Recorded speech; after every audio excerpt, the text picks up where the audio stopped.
Hello, welcome to my new blog. কেমন আছো তোমরা সবাই? আশা করি খুব খুব ভালো আছো। আর আমি চাই তোমরা সব সময় ভালো থাকো, পৃথিবীর সকল মানুষ সব সময় ভালো থাকো। আর আমিও খুব ভালো আছি। আমি এমনিতেই খুব ভালো থাকি সব সময়। যত কষ্ট হোক না কেন আমার মনের মধ্যে চেপে রেখে দিই, কাউকে বোঝানোর চেষ্টাও করি না, না বুঝতে দিই। আমার কষ্ট নিয়ে আমি বেঁচে থাকি। তারপরেও আমি অনেক হ্যাপি। আর এখন তো আরও হ্যাপি, কারণ আমি আমার হাজব্যান্ডের এইখানে ঘুরতে এসেছি। যারা আমার ভিডিও কন্টিনিউ দেখতে থাকো তারা তো এমনিতেই জানো যে আমি কিসের জন্য এতটা হ্যাপি আর কোথায় এসেছি। তো সবার প্রথমে বলে দিই যে আমি এই ভিডিওতে না 2-4 জনের রিকোয়েস্টে আমি বাংলা ভয়েস ওভার দিচ্ছি। তাই তোমরা যে আমার ভিডিওটা দেখছো প্লিজ নেগেটিভ কমেন্ট করবে না যে দি ভাই তুমি বাংলা ভাষাটা এতটা ক্লিয়ারলি বলতে পারো না। সত্যি কথা বলতে গেলে আমি সত্যি তাই, আমি এতটা ক্লিয়ারলি বলতে পারি না বাংলা ভাষাটা। তো কারণ আমার এতটা অভ্যেস নেই। এক তো আমি নন বেঙ্গলি গার্ল, আর 2 নম্বরে আমি বিয়ের পর থেকে আমার হাজব্যান্ডের সাথে সাথে থেকে এসেছি, বাইরে বাইরে ঘুরে এসেছি। তারপর আফটার ডেলিভারি আমার মেয়ে হওয়ার পর আমার মেয়ের সাথেও আমরা হিন্দি ইংলিশ এই ল্যাঙ্গুয়েজ দিয়ে কথা বলি। আমাদের বাংলা ভাষাটা ঠিক ততটা বলা হয় না, তার জন্য আমাদের এতটা অভ্যাস নেই। আমার মেয়ে তো টোটালি ও বুঝতেই পারে না যে বাংলা ভাষাতে কী বলা দরকার কী বলা দরকার নেই। তার জন্য আর কি আমাদের এভাবেই বলা। আর এখন আমি যে কথাগুলি বলছি আমি 4-5 দিন আগে থেকে আমি আমার ডায়েরিতে লিখে দিয়েছিলাম গাইস, যে আমি কিভাবে কথা বলবো, কিভাবে এডিট করব। তো প্লিজ নেগেটিভ কমেন্টস করবেন না কেউ। তো এই ভিডিওটা আমি তখনই ক্লিক করেছিলাম যেদিন আমরা এখানে এসে পৌঁছেছি আমাদের হাজব্যান্ডের এখানে। সরি আমাদের বলছি, আমার হাজব্যান্ডেরও এখানে।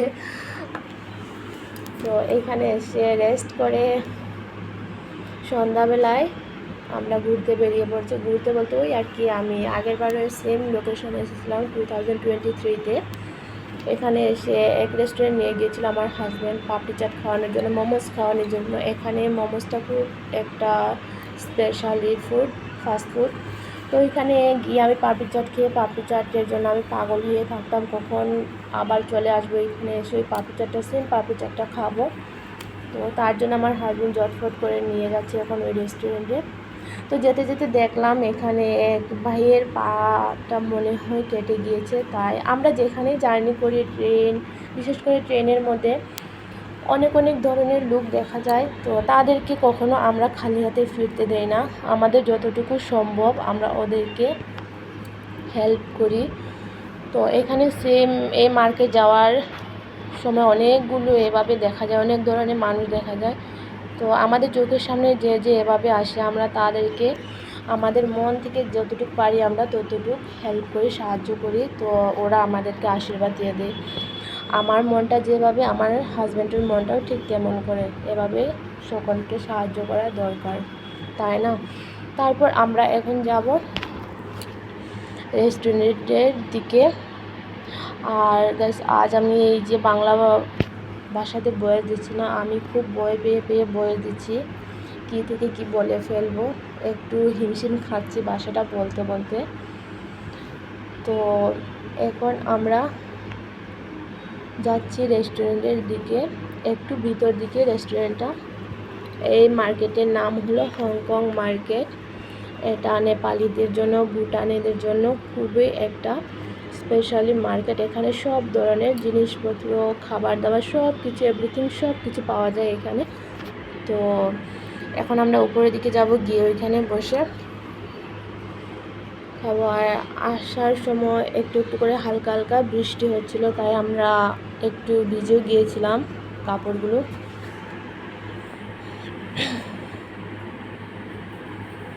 রেস্টুরেন্টটা এতটা বড় ছিল না, অল্প বড়। তারপর এখানে যে ডিশগুলো না এতটাই হেভি টেস্টি লাগছিল না, কি বলবো আর, অনেকটাই হেভি টেস্টি।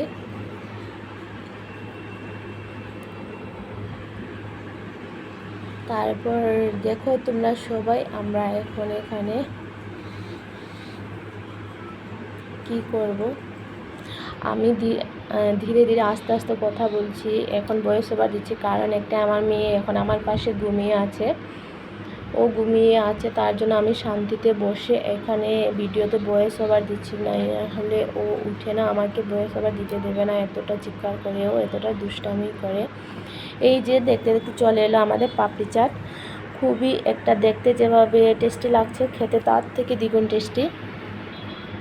ওরা পাপা মেয়ে খাবে মোমোস ফুল প্লেট, আর আমি এখানে খাবো পাপড়ি চাট, যেটার জন্য আমি এতদিন থেকে অপেক্ষায় ছিলাম। ফাইনালি আজ আমার অপেক্ষার অবসান হলো। এই পাপড়ি চাটে কী বলো তো, দহি দেবে, রসগোল্লা দেবে, আরও কি জানি ওরা মিক্স করে এতটা বেশি দিয়ে দেয়, আর এতটা হেভি টেস্টি কি বলবো, আর আমি বলে বোঝাতে পারবো না, অনেকটাই টেস্টি। আর আমরা যেহেতু অন্য জায়গা থেকে এসেছি, এখানে আমাদের ওইখানে এভাবে পাপড়ি চাট পাওয়া যায়, কিন্তু কি বলতো ওগুলো একদম টেস্টি নেই, ওগুলো একদম মুখে দেবার মতো না, তার জন্য আমি ওগুলো দিকে চোখ ফিরে তাকাই না, এতটা বাজে লাগে খেতে। তো এখানে আমরা পেমেন্ট করে নিয়েছি, তারপর পেমেন্ট করার পর আমরা একটু শপিংও করে নিয়েছি, রাফ ইউজের জন্য টুকটাক কিছু কাপড় কিনে নিয়েছিলাম। তারপর আমরা একটা বেকারিতে চলে এসেছি, এখান থেকে আমরা কেক নিয়েছি আর অন্য কিছু স্ন্যাক্স নিয়েছি, কারণ আমাদের নিচে যে রুম আছে, যেটা রুম আছে ওখানে একটা ছোট্ট বেবি আছে, আমি আগের ব্লগে দিয়েছিলাম অংশু বলে, ও আমার মেয়ের সাথে খুব খেলা করছিল, ওর জন্য কিছু না কিছু নিয়ে যাব খাবার। আমি আসার সময় কিছুই মানে আনতে পারিনি ওর জন্য, তার জন্য এখন নিয়ে নিলাম, এখন গিয়ে ওদেরকে দিয়ে দেব। তো এখন আমাদের মার্কেটিং শেষ হলো, খাওয়া দাওয়া কমপ্লিট, তারপর আমরা চলে এলাম ক্যাম্পের ভিতর। তো এখানে ক্যাম্পের সৈনিক ক্যান্টিন, এখানে ওরা চা কফি যা ইচ্ছা তাগুলো খায়। তো এখানে তো ক্যামেরা করা নিষেধ, তার জন্য আমি শুধু ক্যান্টিনটাই করে নিলাম ভিডিও। তারপর এখন আমরা নিয়ে নেব আইসক্রিম।